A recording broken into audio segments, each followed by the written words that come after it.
काही दिवसापूर्वी कुमारी यज्ञा हिला अतिशय क्रूरपणे तिची हत्या झाली।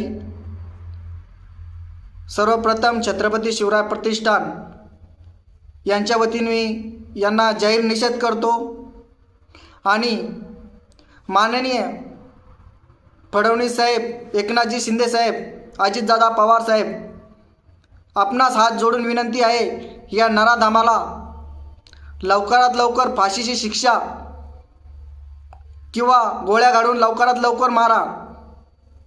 आणि तुमच्याकडून सरकारतर्फे हे झेपत नसेल तर हे प्रकरण फक्त शिवभक्तांच्या स्वाधीन करा।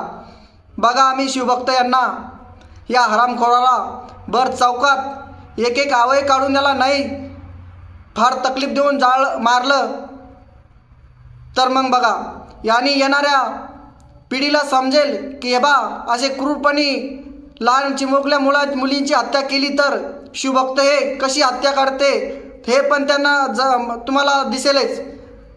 म्हणून तुम्हाला एक विनंती आहे की या हरामखोराला ताबडतोब फाशीची शिक्षा द्या, नसता हे प्रकरण शिवभक्तांच्या हाती द्या। त्याला भर चौकात एक एक आवय काढून मारल्या जाईल। मारायचं कारण फक्त एकच आहे, येणाऱ्या 10 पिढ्या विचार करतील की शिवभक्त हे छत्रपती शिवरायाप्रमाणे कसे अशी कृत्य केल्यावर कसे मारतात, हे 10 वेळा विचार